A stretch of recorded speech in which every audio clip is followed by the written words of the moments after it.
Kuwait میں کچھ رہائشی مکانات کی تعمیر کا سلسلہ جاری تھا۔ پاکستان کی ایک تعمیراتی کمپنی NC کو بھی چند سو مکانات کا ٹھیکہ دیا گیا۔ وہاں کام کرنے والے پاکستانی ملازمین نے اپنے رہائشی کیمپ میں اپنے لیے ایک عارضی مسجد بنا لی اور باجماعت نماز کا اہتمام کیا۔ 4-5 ماہ بعد رمضان المبارک آ گیا اور وہاں تراویح پڑھانے کی ضرورت محسوس ہوئی۔ وہاں ان پاکستانیوں کے ساتھ ایک پاکستانی حافظ قرآن بھی موجود تھا، مگر وہاں قانون کے مطابق تراویح پڑھانے والا حافظ صاحب حکومت سے طلب کیے جاتے تھے۔ حکومت کے بھیجے ہوئے حافظ صاحب کو کسی وجہ سے 3-4 روز کی تاخیر ہو گئی تو پاکستانی حافظ نے تراویح پڑھانا شروع کر دیا۔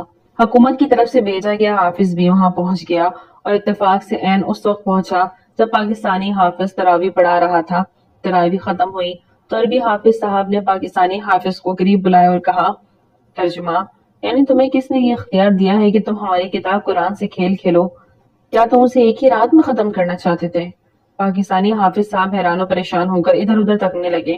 ایک پاکستانی جو تھوڑی بہت عربی جانتا تھا پاس آیا اور اس نے ترجمہ کر کے پاکستانی حافظ کو بتایا کہ عربی حافظ کیا پوچھ رہا ہے۔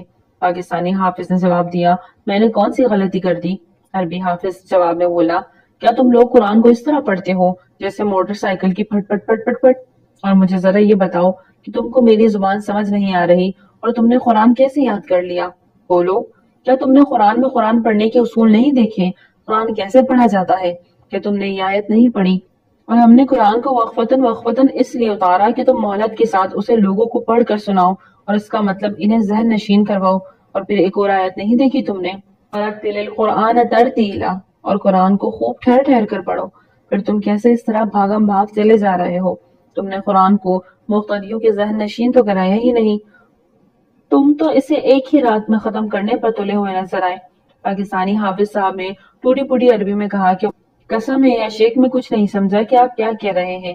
عربی حافظ نے جواب دیا کہ جب تم کچھ سمجھ ہی نہیں تو پھر لوگوں کو آگے کیوں کھڑے ہوتے ہو؟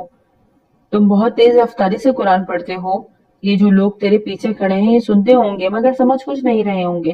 عربی حافظ نے کہا، اگر آئندہ تم نے قرآن پاک کے ساتھ یہ کھیل کھیلا تو میں تمہیں پولیس کے حوالے کر دوں گا۔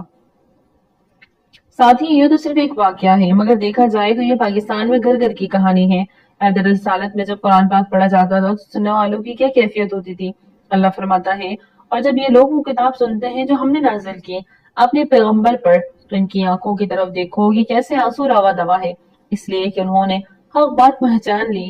اور یہاں ہمارے یہاں جب قرآن پڑھا جاتا ہے تو سننے والوں پر غنور کی طاری ہو رہی ہوتی ہے اور دل ہی دل میں دعا کر رہے ہوتے ہیں کہ جلدی جان چھوٹے تو گھر کو پہنچے، کیونکہ ہم سمجھتے ہی نہیں کیا پڑھا جا رہا ہے اور کیا کہا جا رہا ہے۔ اللہ قرآن میں فرماتا ہے، ترجمہ، اور اس قرآن کی اثر انگیزی کا یہ عالم ہے کہ اگر ہم مثال کے طور پر اسے کسی پہاڑ پر نازل کر دیتے تو تم دیکھتے کہ اس کی خلاف ورزی کے احساس سے اس پر لرزہ طاری ہو جاتا اور ذمہ داری کے خیال سے وہ ریزہ ریزہ ہو جاتا۔